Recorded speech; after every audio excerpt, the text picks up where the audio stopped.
আহমদ ইবনে হাম্বল রহমতুল্লাহ আলাইহি জিজ্ঞাসা করছেন, 100 বার যে সময় আল্লাহকে দেখছেন, 99 বার দেখার পরে ওনার মনে প্রশ্ন জাগছেন যে আমি যদি 100 বার পুরা হয় তো আল্লাহকে একটা প্রশ্ন করব।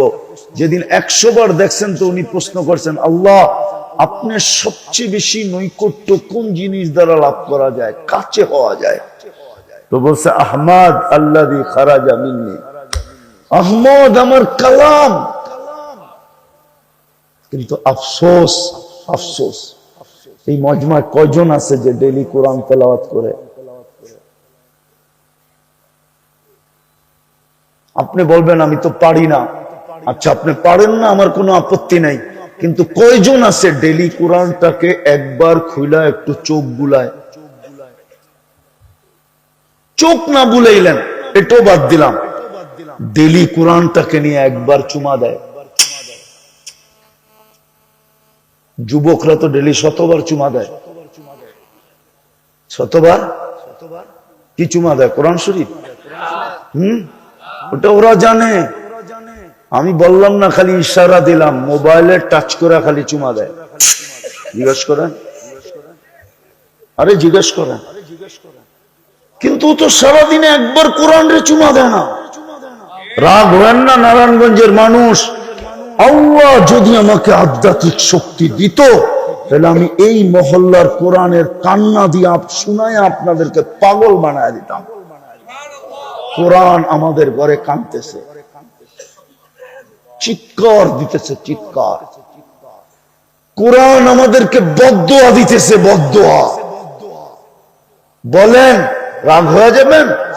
হ্যাঁ, 30,000 টাকার সময় কাঠা কিনছেন, এখন তো কাঠা 50 লাখ টাকা। আপনার তো হিসাবে এত গুণ বেশি সুখী হওয়ার কথা ছিল, কিন্তু বলেন 30,000 টাকা যখন কাঠা ছিল, যতটুকু আপনি সুখী ছিলেন, এখন 50 লাখ 1 কোটি টাকা কাঠা, আপনি অতটুক সুখী? কেন সুখী না? কোরআন বদদোয়া দিতেছে, বদদোয়া। হুজুররা যদি না মানে তো আমি দলিল দেই, রুব্বা কারি আল কোরআন ইয়ালআনহু, বহুত এরকম ব্যক্তি আছে কোরআন পড়তেছে, ওই অবস্থায় কোরআন তাকে বদদোয়া দিতেছে।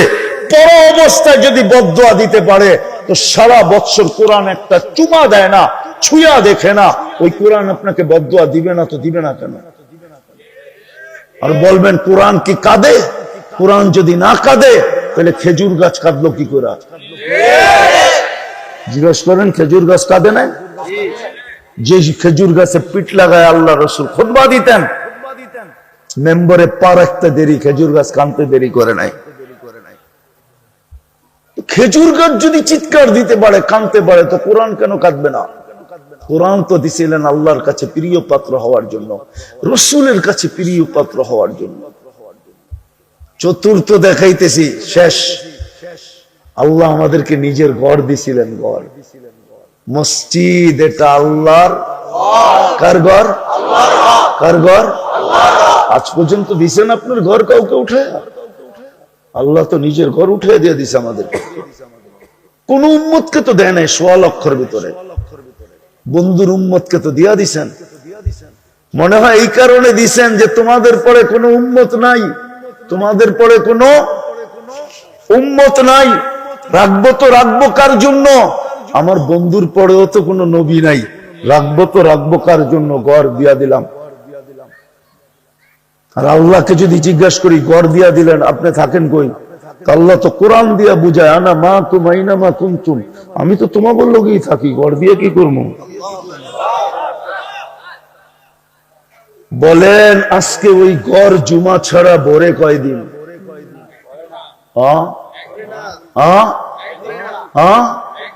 মসজিদ তো দিছিলেন আল্লাহর কাছে প্রিয় হওয়ার জন্য। এই জন্যই তো হাদিসে আছে, যাদের ঘনিষ্ঠ সম্পর্ক মসজিদের সাথে, ওরা যখন 1-2 বেলা না আসে, আল্লাহ জানেন, কিন্তু ফেরেশতাদেরকে পাঠায় দেন, খুঁজা বাহির করো কই গেল। তো ফেরেশতারা খুঁজতে খুঁজতে বাইর করে বলে, আল্লাহ বিছনায়, ওই ইবাদত করো, সেবা করো, সেবা সেবা। হ্যাঁ হ্যাঁ, নাইলে হাদিসে কেন আসতো ইন্না লিল্লাহি জিরান, আল্লাহর প্রতিবেশী কারা? মসজিদ আজকে খালি। আপনাকে আল্লাহর প্রতিবেশী হওয়ার জন্য মসজিদ দিয়েছিলেন। কিয়ামতের দিন ডাকবে আইনা জিরানি, আমার প্রতিবেশীরা কোথায়? তো ফেরেশতারা বলবে সুবহান ওয়ালাকাল জিরান, আল্লাহ আপনার আবার প্রতিবেশী? কেন? যারা মসজিদ আবাদ করতো ওরা আমার প্রতিবেশী, দায়িত্ব নিয়ে আসো আমার কাছে, আমার প্রতিবেশীদেরকে আমার পাশে বসাও। ওই মসজিদ আজকে খালি। আজকে চিৎকার দিতেছে, চিৎকার মসজিদ চিৎকার দিতেছে, মুসল্লি কোথায়? 90% মুসলমান নামাজ পড়ে, 90% নারী পুরুষ নামাজ পড়ে না। যুবক তো পড়েই না। শুক্রবারে শুধু মসজিদ চিৎকার দিতেছে, আল্লাহ মুসল্লি কই? খোদার কসম জমিন চিৎকার দিতেছে, আল্লাহ নামাজি কই? বলেন কালকে এই চেহারাটা কি করে দেখাবেন? কি পরিচয় দিয়া উঠবেন? কি নিয়ে উঠবেন? বলো যুবক, আজকে সূর্য তো বলতে বলতে ডুবছে। লান আউদ ফি হায়াতিকা আবাদা, হতে পারে তুমি কোনোদিন আমাকে আর উঠতে দেখবে না, হতে পারে। আমি এরকম জায়গা চিনি দুনিয়াতে, একটা না দুটা না, বহুত চিনি। 103টা দেশ তো এমনি হয় নাই। হাদিসে নেয়ামত বলতেছি, 103টা কমপ্লিট আমার, 7 মহাদেশ দেখা কমপ্লিট। কারণ আমি আপনাদের নতুন স্বাধীনতা দেখি নাই। ওই দিন আমি মাটিতেই ছিলাম না, কোথেকে দেখলাম? ওই দিন তো আমি আকাশে ছিলাম। কোথায়? হ্যাঁ, আমার রাত্রে এশারের পরে খাওয়া দাওয়ার পরে আমার ফ্লাইট ছিল লন্ডন থেকে কানাডায়। যখন আমি কানাডায় নামছি তখন সকাল, কানাডায় সকাল, বিলকুল ফজরের সময়। বাহির হওয়ার পরে আমাকে খবর দিছে দেশ স্বাধীন হয়ে গেছে। আমার দুঃখ থেকে যাবে মৌত পর্যন্ত যে স্বাধীনতা দেখলাম না।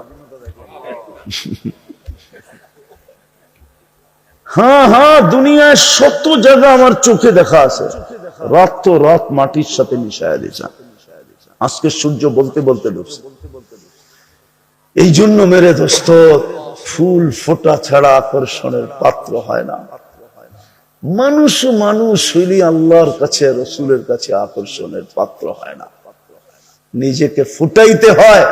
ফুটানোর জন্য আল্লাহ মেহেরবানি করে আমাদেরকে মুসলমান বানাইছিলেন, উম্মতে মুহাম্মাদি বানাইছিলেন, কালামুল্লাহ দিছিলেন, নিজের ঘর নামায়া দিছিলেন ঘর। আফসোস তো লাগে, এরকম এলাকার ভিতরে যখন মসজিদের লেগা চান্দা করে তখনই আফসোস লাগে। তখনই কি লাগে? কি লাগে? আল্লাহ যদি বলে, আমি, আপনারা রাগ হয়ে যান না, আমি চিনি, চিনি তো। এই যেই রোডটা আপনাদের, এই রোডটা তো ছিল না, ঠিক না? ছিল ঢাকা ঢুকার মেইন রোড ছিল ডেমরা দিয়া। আমরা ছোটবেলা দেখছি ডেমরা দিয়া ঢুকতো, রানী মহলের সামনে দিয়া, ওটাই ছিল মেইন রোড। এটা তো এরশাদ সরকার বানাইলো। যেদিন এটা বানাইছে ওই দিনই এই এলাকা চমকায় গেছে, ঠিক না? হ্যাঁ, নইলে তো কচুরি পানা আর কচুরি পানাই ছিল, ঠিক না? দানের খ্যাত এক সিজনে খ্যাত হইতো এখানে, এক সিজনে দান হইতো, 2 সিজনও হইতো না। আমি তো বড় হয়েছি ঢাকা শহরে, না ল্যাংটা কালতিকা। হ্যাঁ, আমি প্রাইমারি পড়ছি খিলগাঁও গভর্নমেন্ট স্কুলে। আমি চিনি না এটি।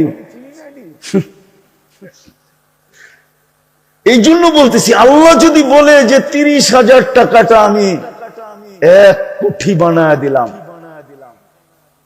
তারপরে তোর কাছে আমার ঘরের জন্য হাত পাততে হলো, রাগ হয় না? কিন্তু একটু নিজের বিবেক দিয়া ভাবেন যে 30,000 টাকার জমি কাঠা আমি 1 কোটি বানায় দিলাম। কে বানায় দিছে? দাম কে বাড়ায় দিছে? হ্যাঁ, এই এলাকায় তো বেশিরভাগ বাহিরের লোক, ঠিক না? বিভিন্ন এলাকার লোক, ঠিক না? ওরা যদি বলতো আমরা গ্রাম ছেড়ে ঢাকা যাবো না, গ্রামেই বাড়ি করবো, ঠিক না? তো জমিন খালি পড়ে থাকতো, ঠিক না? হ্যাঁ, কি আমরাই ছোটবেলা দেখছি এক এক জায়গার কথা বললে আর বলতো আত্মীয় বড়রা বলতো, আরে দূর, ওইখানে কি মানুষ থাকবো নাকি, ওইখানে কি, ওইখানে কি। এখন আমরাই আফসোস করি, হায় ওইখানে কি মানুষ থাকবে নাকি। মনে করেন খিল গাঁও, ঠিক না, পুরান ঢাকার মানুষ একটু তো দূর মিয়া খেতে যাবো নাকি, ও তো তাই না, তো খেতে কে যায়, নামই খিল, খিল খিল গাঁও। কিন্তু এখন ঢাকার দেওয়ালে মাথা মারে আর কি বলে, হয় হয় কি ভুল করলাম, ঠিক না। তো আমি যেটা বুঝাইতেছিলাম, 30,000 টাকার কাঠার জমিনকে আল্লাহ বানায় দিল কত। আল্লাহ যদি আপনাকে জিজ্ঞাসা করে 30,000 আমি বানায় দিলাম 1 কোটি, তারপরও তোর কাছে আমার ঘরের জন্য হাত পাততে হলো, রাগ হয়ে গেলেন? অযৌক্তিক না যুক্তিসঙ্গত? আল্লাহ যদি জিজ্ঞাসা করে কি বলবেন? এই জন্যই তো আমার দুঃখ লাগতেছিল, হুজুরে চাঁদা করতেছিল যে এই এলাকায় মসজিদের জন্য চাঁদা, এখানে তো কারাকারি হবে। কি কারাকারি বোঝেন? কার আগে কে আয়া বলবে আমি পুরাটা করে দেব, আমি একতলা দিব, তুমি 2 তালা দিবে। এখানে পিলার কয়টা? 32 জনই তো পারে, 32টা পিলার করে দিব। আবার 32 জন পারে, আমরা 7 করে দিব। আবার 32 জন বললো প্রথমেই তো আমাকে 5 তালা 6 তালা দরকার নাই, 1 তালা হইলেই এনাফ। হ্যাঁ, আমি পুরাটাকে টাইলস করে দিব, সাজায় দিব। হয় না, হয় না? হ্যাঁ, আমার কথাটা অযুক্তি গুলে ফালায় দিয়ে, কালকে আমরা আল্লাহকে কি দেখাবো? যাক, সর্বশেষ আমাদের হাতে এখনো বল আছে, এখনো আমাদের কাছে কার্ড আছে, এখনো ইচ্ছা করলে আমরা গেম করতে পারি। এই উম্মতের জন্য সুযোগ আছে, সেটা হলো তওবা। সেটা হলো কোন উম্মতকে আল্লাহ এই সুযোগ দেন নাই। কণ্ঠনালীতে রু আসার পূর্ব মুহূর্ত পর্যন্ত আমাদের কাছে সুযোগ আছে। তাও আমাদের নবীজির চোখের পানির কারণে কাঁদতে ছিলেন, তো জিবরিল আলাইহিস সালাম সুসংবাদ নিয়ে আসছেন। আল্লাহ জানে আপনি কেন কাঁদেন, বিদায় সুসংবাদ দিয়া পাঠায়া দিছে আপনার উম্মতের তওবা কণ্ঠনালীতে রু আসার পূর্ব মুহূর্ত পর্যন্ত আল্লাহ কবুল করবেন।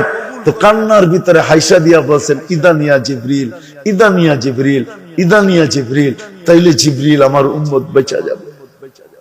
হায় হায়, চলেন আজকে মনের থেকে আল্লাহর কাছে তওবা করি। করবেন? কে কে করবেন দেখি? পাক্কা?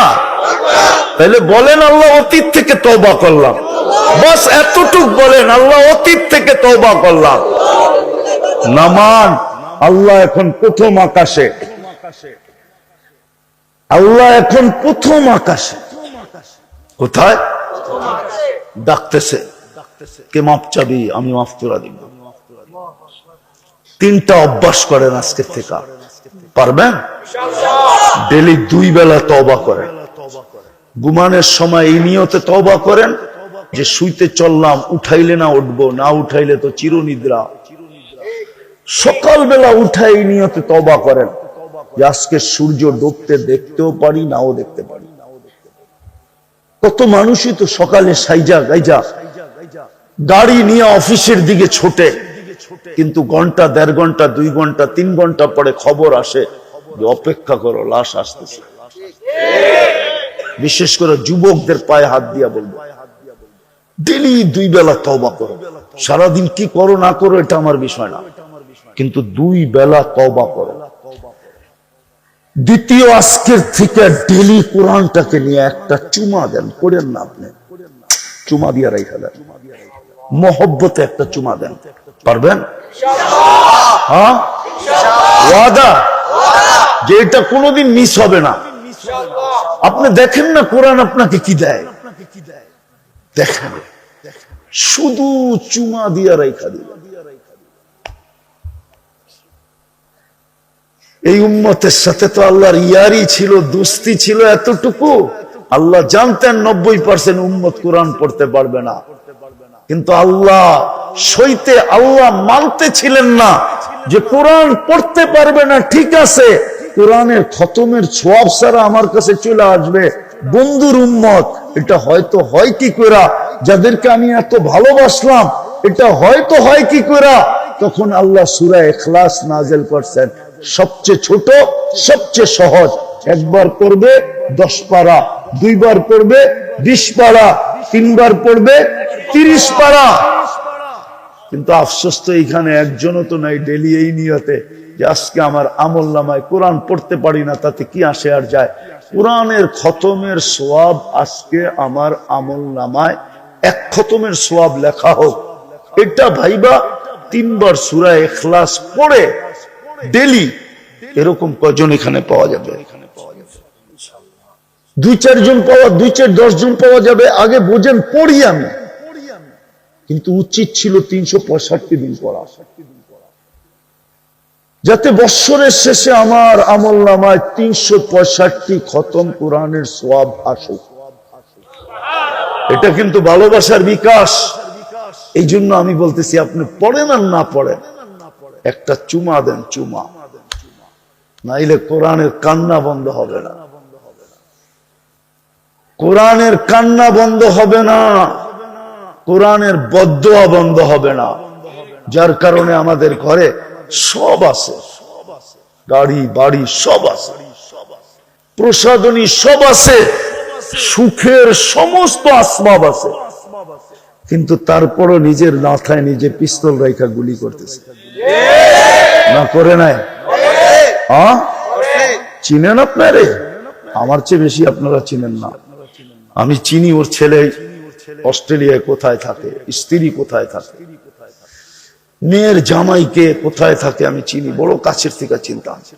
কোনো জিনিসের অভাব ছিল না, কিন্তু সুখ ছিল না, চিত্তের সুখ ছিল না। দিবেন কোরআনকে আজকের থেকে চুমা? ওয়াদা? পাক্কা? সর্বশেষ আজকের থেকে মসজিদ ভরা দিব, পারবেন? আমি আপনাদেরকে বদদোয়া দিতেছি না, দুনিয়া দেখা বলতেছি। হইতে পারে আপনিও থাকবেন, আমিও থাকবো, মসজিদ থাকবে, হতে পারে আপনার আমার বাড়ি মাটিতে মিশা যাবে। বলবেন এটা কি করে? প্রথম সুনামির 3.5 মাস পরে আমি গেছি, যেখানে ইন্দোনেশিয়ার সুনামি আসছিল। ঢাকার থেকে আমার ফ্লাইট ছিল 8.5 ঘন্টা। আমি এই 2 চোখে 350 কিলোমিটার দেখছি, একটা বাড়িও দাঁড়ানো ছিল না। কিন্তু আল্লাহর কুদরত, একটা মসজিদও একটা সুতার দাগ ছিল না। আমি দেখা বলতেছি, 350 কিলোমিটার আমার এই 2 চোখে দেখছি। আমি ইন্দোনেশিয়া 8 বার গেছি, 8 বার। এই জন্য বলতেছি, ওইখানে যে আমার মনে উঠছে যে হায়, বাড়িগুলা তো মাটির সাথে মিশা গেল, মসজিদ তো দাঁড়ায় আছে, মানুষগুলো তো ঠিক আছে, মনে হয় মসজিদের চিৎকার লেগে গেছে। সুন্দর সুন্দর মসজিদ ইন্দোনেশিয়া, কিন্তু খালি ছিল। এরকম না হয় যে আমরাও থাকি, মসজিদও থাকলো, কিন্তু বাড়িগুলা মাটির সাথে মিশা গেল। আল্লাহ পারে, আল্লাহ পারে, আল্লাহ পারে, আল্লাহ ওই ঝটকা দিতে পারে। এই জন্য মসজিদ বড়া দেন, দিবেন তো?